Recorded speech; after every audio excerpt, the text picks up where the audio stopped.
Evening டைமில் office முடிஞ்சு வீட்டுக்கு வந்தாலோ, பசங்க ஸ்கூல் காலேஜ் முடிச்சுட்டு வீட்டுக்கு வந்தாலோ கண்டிப்பாக சாப்பிட ஏதாவது கேட்பாங்க. அப்படி சாப்பிட கேட்கும்போது ஏதாவது கடையில் வாங்கி கொடுக்கறதுக்கு பதிலாக நம்ம பாரம்பரிய முறையான வறுத்த பொரி செஞ்சு கொடுங்க. இதுக்கு பெருசாக இன்க்ரீடியன்ட்ஸ் எல்லாமே வீட்டிலேயே இருக்கும். பொரி மட்டும் நீங்கள் கடையில் போய் வாங்கிட்டு வந்தால் போதும்.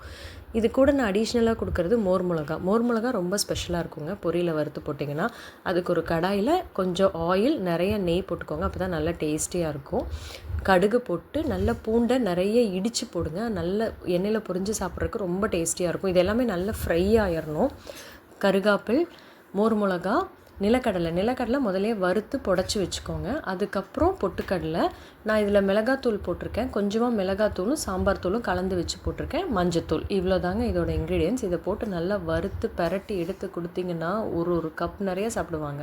இதில் பூண்டு நிறையா போட்டிருக்கிறதுனால உடம்புக்கும் எந்த பிரச்சனையும் இல்லை. அவ்வளோதாங்க. என்னோடய வீடியோ உங்களுக்கு பிடிச்சிருந்தா சப்ஸ்கிரைப் பண்ணுங்கள். தேங்க்யூ ஃபார் வாட்சிங்.